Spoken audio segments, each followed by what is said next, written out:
Well, welcome back, friends, to Selfcare Fridays. I pray that this episode finds you doing well and at peace.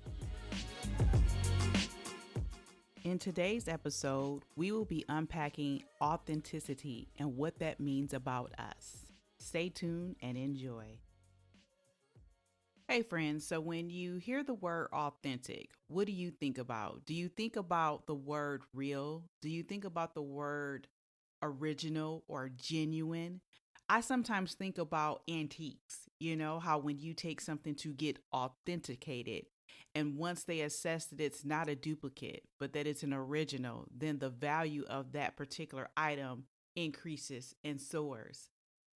If you ever listen to the Hypocrites and Hypochondriacs podcast, you'll know that we talk about identity and we talk about what we were created to be and what we were created to do. And I feel like in this society that people are just not happy with who they are.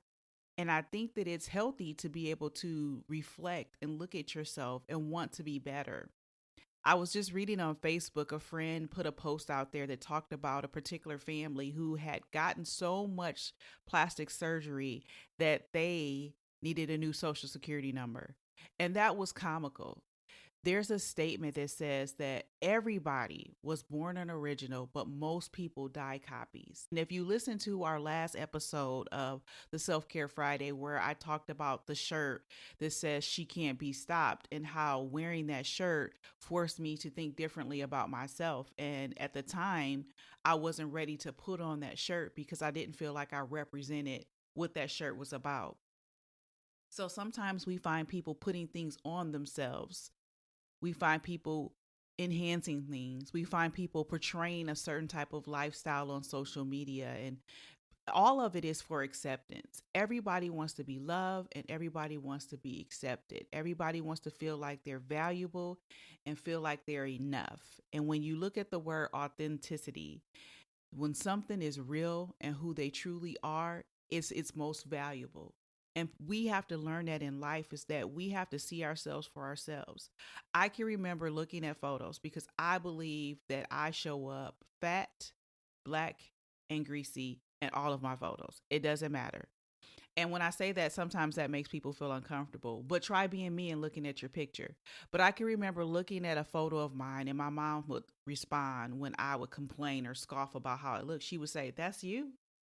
And it was just kind of like it forced me to accept what I saw in the picture. And if I didn't like it, do something about it. But don't change who you are. And there's so many stories, countless stories of people doing things to their bodies and then they're changing themselves because of how they feel on the inside.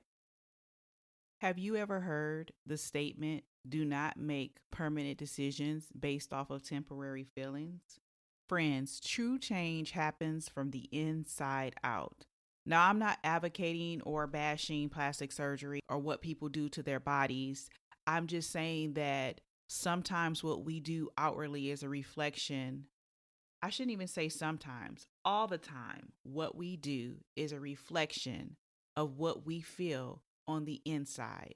See, when we talk about fruit, fruit has a seed. And the whole point of fruit bearing seed or having seed is for it to duplicate and to grow.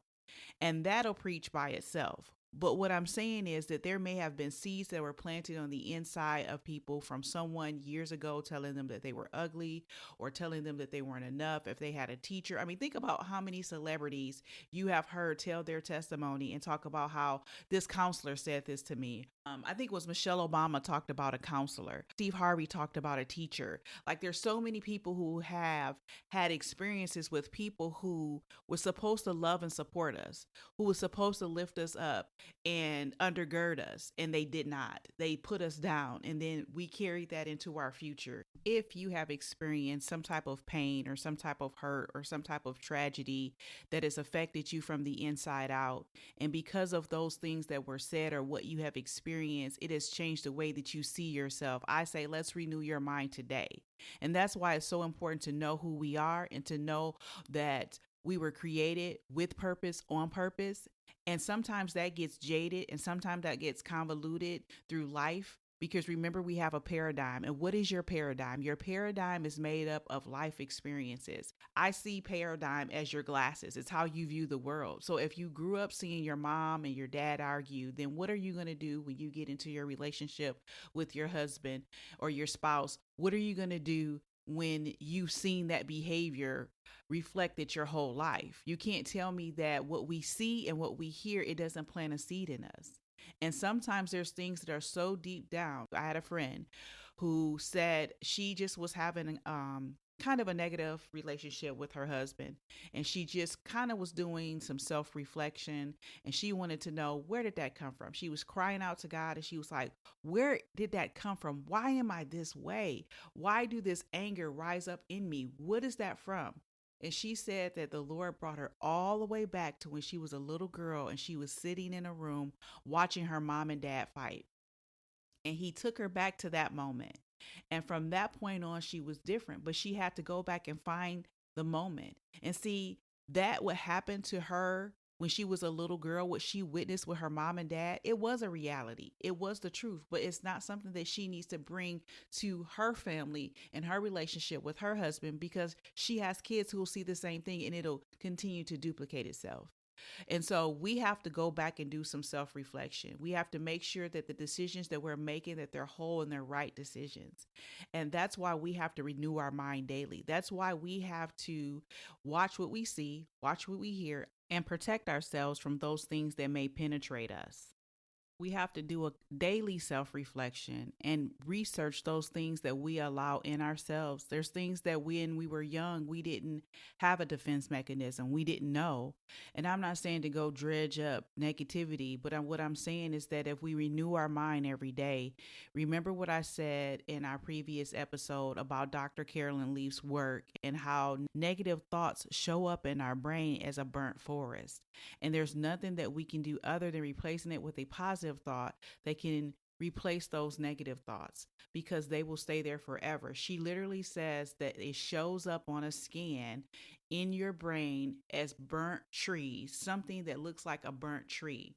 And negativity will stay with you and it'll affect what you do and what you say. And so the only way for us to replace those negative thoughts is to replace them with positive thoughts. And then what happens in our life is we are positive. Have you ever heard the saying, you are what you eat? Basically, what it's saying is that you are what you consume. All right, friends, well, we're not going to clear your cache. If you know anything about computers, the word cache, CACHE, means for you to go into your history and delete it.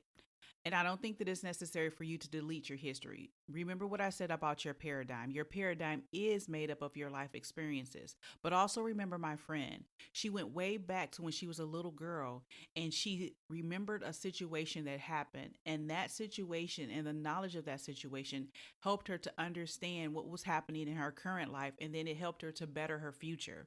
And so it's not necessary for her to go back and erase that, because that helped her to be able to understand and to identify. So we're not going to clear your cache, but we are going to renew our mind. And how we start is by writing things down. When you encounter an experience that makes you feel negative, or if you think about experiences in the past that made you feel negative, it's so important to write it down. Remember, our very first Mellow Monday talked about taking negative thoughts captive, and assessing them. Not every thought that you encounter is going to be negative, but it's so important that when you do find the negative ones, that you assess it. And you need to assess to figure out what emotion you're feeling and what are your triggers. Yes, we can come up with a prayer or a nice, powerful quote, but that's not going to help you if you don't understand the content of why you're feeling the way that you're feeling. So let's start first by writing those things down. And say, for instance, growing up for me, I'm dark skinned and I was always called dark. I was always called black as if it was a bad thing. And so growing up, I was self conscious about my color. I am not now, present day, but I was before. So if I had known then what I know now, I could have wrote that down and then basically said, hey, being called black as a negative, being called darky as a negative makes me feel this way. And it made me feel self conscious. It made me feel ugly. It made me feel insecure. Okay, self conscious, ugly, insecure. Now, what do I do about those things? What do I know that's true about myself? Well, let me look at myself in the mirror. I love my smile. I love my eyes. I love these things about myself. So, say for instance, if I still believe to this day that I wasn't beautiful and that my black was not beautiful, I would have to find the good things about myself to replace those three negative things that I talked about on that page. And that is where we're going to start. So let's put this in practice, and I'll see you on next Friday for our next self care.